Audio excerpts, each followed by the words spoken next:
Hello students, I am your educator Tanvi. Here I am discussing the next phylum in animal kingdom, that is phylum Mollusca. Now mollusks means soft skinned animals, and these are the second largest phylum in the animal kingdom.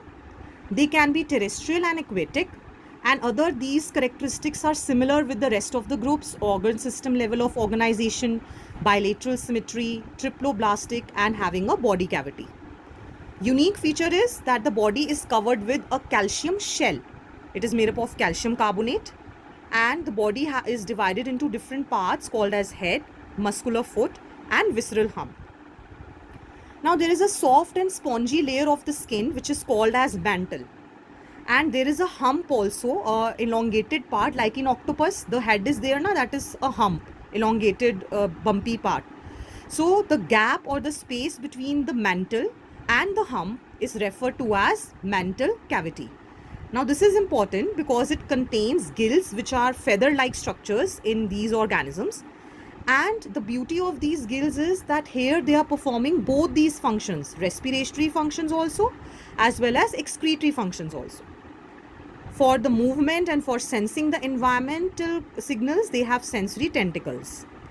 And another feature is that the mouth contains file-like. This structure is file-like for feeding, which is called as radula. It is dioecious, means the sexes are separate. It is oviparous, egg-laying, and it includes the formation of larvae, so indirect development. So let us look at the diagram of pila, which is also called as apple snail. So this is the shell actually, the apex of the shell, and this is the outer shell. Here inside the mantle cavity there are gills, where the covering of gill is also present, which is called as operculum.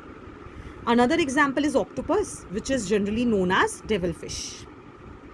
Coming to next phylum, phylum Echinodermata. Echino means spiny skinned. So these animals have spiny bodies, and the endoskeleton consists of calcium ossicles, means bone-like structures are also present in this organism. Again, organ system level of organization. Now here important feature is they show both types of symmetry. The adult shows radial symmetry and the larva shows bilateral symmetry. Coming to the digestive system, it is complete, having mouth on the downside, which is ventral side, and the anus on the dorsal side, which is the upper side. Unique feature of this group is that it contains water vascular system. A tube-like system is there, which actually functions for locomotion, for capture and transport of food, as well as for respiration. So these are the important functions of the water vascular system contained in the echinoderms. Talking about excretory system, it is absent. Sexes are separate, so it is dioecious.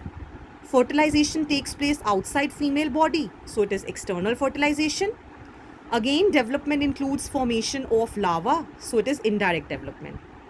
Common examples you can remember: Asteria starfish, Echinus sea urchin. Now just let us look at the structure of the starfish over here. These grooves here are known as ambulacral groove.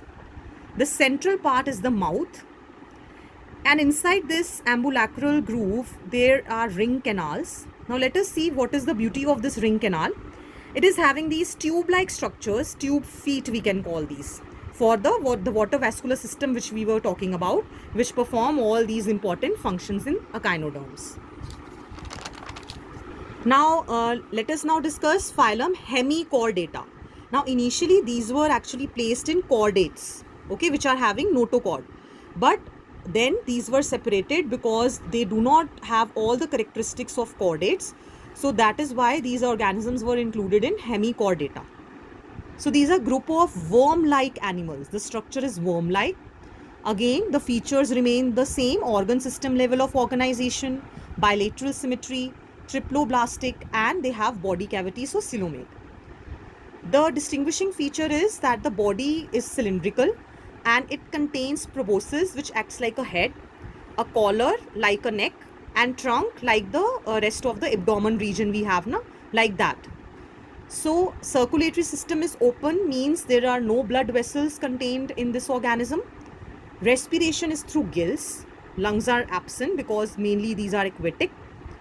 Now, excretory organ are the proboscis glands. So again, kidneys are not present over here. There is a separate gland which will perform the function of excretion. Sexes are separate, means these are dioecious. Fertilization occurs outside the female body, so external fertilization, and again indirect development. Examples are belanoglossus and sacoglossus. Here I am showing the diagram of belanoglossus, so you can see clearly the body is cylindrical, long. The head-like region is known as proboscis. Collar-like neck is present. Then branchial region for the respiration. Here the genital area is there. And then the hepatic region leading to the anus. So we can see that the digestive system is complete over here. And basically these are not chordates, these are hemichordates, because the notochord, which is central, this is notochord, it is only present in larval stages, and also it is short, it is not present in the full length. So that is why it is also now referred to as hemichordate or put under the phylum Hemichordata.